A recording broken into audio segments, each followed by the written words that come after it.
नाद हा नादच असतो, नादापुढे सर्व फेल असते. ते म्हणतात ना, नादापुढे सर्व बाद. तर मंडळी, पंढरपुरी म्हशीचा नाद हा सगळ्याच तरुण शेतकरी वर्गाला आणि दूध उत्पादकाला आहे. पंढरपुरी म्हशीचा रुबाब हा काही वेगळाच असतो. तर चला बघूयात आजच्या एका व्हिडिओमध्ये एका नवीन नाद असलेल्या गवळ्याचा नवीन व्हिडिओ, ज्याचा स्वतःचा विस्तार आहे, स्वतःच्या घरच्या म्हशींचा विस्तार.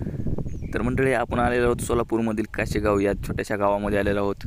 आणि ह्या गवळ्याचा नाद म्हणजे तुम्ही बघून थक्क व्हाल. या गवळ्याने टोटल 45 म्हशी पाळलेल्या आहेत आणि सर्वच्या सर्व म्हशी हे त्यांच्या घरच्या असून एकही म्हैस बाहेरची विकत घेतलेली नाही. हा त्यांचा स्वतःचा विस्तार आहे.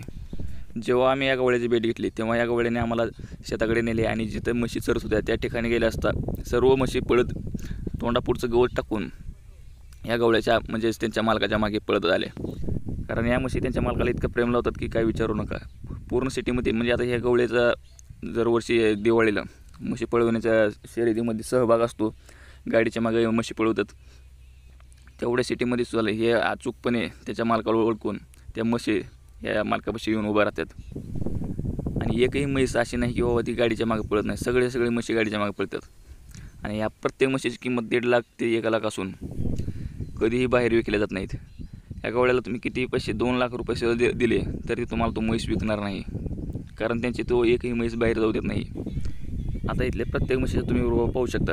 त्या कशा थाटात चालतात, कशा थाटात बघतात. बघा त्यांचे शिंग बिंग. फक्त 2 भाऊ एवढ्या म्हशी सांभाळतात. पण गाड्यानं मात्र म्हशी ठेवल्या बरं का. लय सांभाळलं, लय जीव लावते म्हशीवाला. तर आम्ही पोरं सर्व डिटेल घेतली असता तर त्यांनी म्हटले की बाबा म्हशी जर करायच्या म्हणले, पंढरपुरी म्हशी करायच्या म्हणले की त्याला नाद लागतो. कारण नादाशिवाय काहीच होऊ शकत नाही.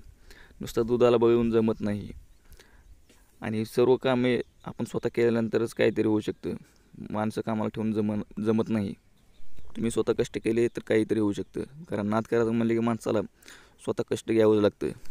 तर मंडळी, भेटूयात अशाच काही खास व्हिडिओमध्ये पुन्हा एकदा. तर चॅनलला सबस्क्राईब करा नवीन असाल तर, आणि व्हिडिओ आवडल्यास व्हिडिओला नक्की लाईक करा.